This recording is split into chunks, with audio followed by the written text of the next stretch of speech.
బృహస్పతి అదృష్ట స్థాన అంటే భాగ్యస్థానంలో ఉండటం వల్ల తన రాసి వచ్చింది అంటే పరిపూర్ణత ఉంది. చూసేస్తుంది సంపూర్ణమైన సహకరిస్తోంది. మనం కూడా ప్రత్యేకంగా ధ్యానాలు అవసరం లేదు.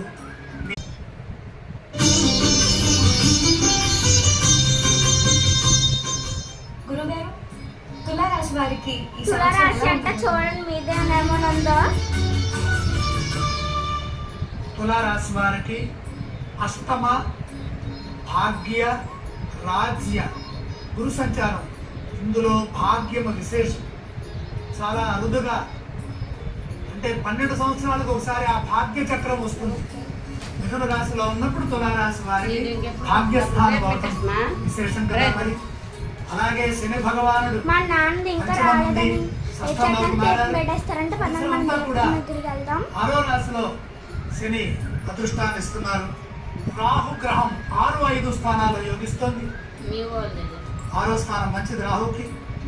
12, 11 స్థానాల్లో కేతు గ్రహం యోగిస్తుంది. 11 మంచిది. ఆదాయం 11. మన కుంభరాశి ఇంకా రాలేదు. మీలో ఎవరైనా మన ఫ్రెండ్స్ కుంభరాశి ఎవరైనా ఉన్నారా ఫ్రెండ్స్? లేరా ఫ్రెండ్స్? కన్యరాశి అయిపోయింది ఇప్పుడే. చూడండి ఇదిగన్నా నెక్లెస్ మా అమ్మ వేసింది. సౌరం పెట్టిన మా మమ్మీ పెట్టినది ఇక్కడ వరకు వచ్చింది. ఇదే పెద్ద సౌరంలా కనబడుతుందంటే మా మమ్మీకి, నాకు అలాగే కనబడుతుంది. మా ఇంకోండి ఇంకా పూజ స్టార్ట్ అయినప్పుడు వీడియో పెడతా.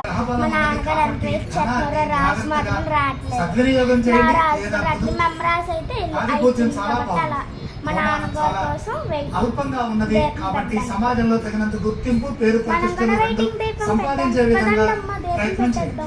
సప్తమ బృహస్పతి యోగం శుభాలను ఇస్తుంది. శుభ పరిణామాలు ఉంటాయి. గృహంలో మేలు జరుగుతుంది. కుటుంబ పరంగా దీపం అయితే పెట్టేస్తున్నారు. క్లియర్గా కూడా ఓకే. దీపం అయితే పెట్టేశారు. చూడండి కొద్దిగా పెట్టాను వీడియో. నా డాన్స్ వీడియో అయితే పెడతాను. ఇప్పుడు మనం రాసి వచ్చేసాను. మే 14 నుండి గురుబలం సంపూర్ణంగా యోగిస్తుంది. గృహంలో మేలు జరుగుతుంది. ఆశించిన ఫలితాలు సాధించడానికి మీ ప్రయత్నం సహకరిస్తుంది. ఒక ప్రణాళికాబద్ధంగా పనిచేసే లక్ష్యాలు త్వరగా పూర్తవుతాయి. వృత్తి ఉద్యోగ వ్యాపారాల్లో మంచి జరుగుతుంది. సంవత్సరం ఆద్యంతాలలో గురుబలం సహకరించట్లేదు కాబట్టి ప్రతి పని